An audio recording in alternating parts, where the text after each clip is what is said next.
একাধিক দুর্নীতি কেলেঙ্কারির জেরে স্পেনের প্রধানমন্ত্রী পেদ্রো সানচেজের পদত্যাগ দাবিতে রাজধানী মাদ্রিদে বিক্ষোভ মিছিল করেছেন হাজার হাজার মানুষ। স্থানীয় সময় শনিবার ২৩ মে অনুষ্ঠিত এই বিক্ষোভে সংঘর্ষের ঘটনায় অন্তত ৭ জন পুলিশ সদস্য আহত হয়েছেন। বার্তা সংস্থা রয়টার্সের প্রতিবেদনে বলা হয়েছে, মাদ্রিদে বিক্ষোভ চলাকালে একদল প্রতিবাদকারী সানচেজের সরকারি বাসভবনের চারপাশের নিরাপত্তা ব্যারিকেড ভাঙার চেষ্টা করে, যদিও সমাবেশটি শান্তিপূর্ণভাবেই শেষ হয়েছে। স্প্যানিশ টেলিভিশনের প্রচারিত ছবিতে দেখা গেছে, সানচেজের পারিবারিক বাসভবন মনক্লোয়া প্যালেসের দিকে যাওয়া প্রধান সড়কে মুখোশধারী কয়েকজনকে আটক করেছে পুলিশ। এই ঘটনায় ৩ জনকে গ্রেফতার দেখানো করা হয়েছে বলে জানিয়েছে আইনশৃঙ্খলা বাহিনী।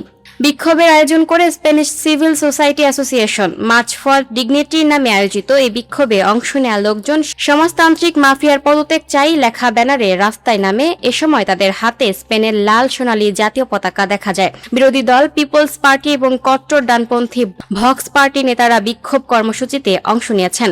গত মঙ্গলবার স্পেনের একটি আদালত ঘোষণা দেয়, সাবেক সমাজতান্ত্রিক প্রধানমন্ত্রী হোসে লুইস রদ্রিগেজ জাপাতেরোর বিরুদ্ধে প্রভাব খাটানো ও অর্থ পাচার চক্র পরিচালনার অভিযোগে তদন্ত চলছে। বিষয়টি বামপন্থী সরকারের জন্য নতুন চাপ হিসেবে দেখা হচ্ছে। বর্তমান প্রধানমন্ত্রী সানচেজের ঘনিষ্ঠ মিত্র জাপাতেরো অবশ্য সব অভিযোগ অস্বীকার করেছেন। এর আগে ২০২৪ সালের এপ্রিলে সানচেজের স্ত্রী বেগোনিয়া গোমেজের বিরুদ্ধে তদন্ত শুরু হলে তিনি সাময়িকভাবে পদত্যাগের বিষয়টি বিবেচনা করেছিলেন। তবে পরে তিনি প্রকাশ্যে তার পরিবারের পক্ষে অবস্থান নিয়ে বলেন, এসব মামলা রাজনৈতিক উদ্দেশ্য প্রণোদিত এবং কট্টর ডানপন্থীর চাপে পরিচালিত হচ্ছে। Lucky Akter, up to date news, Dhaka.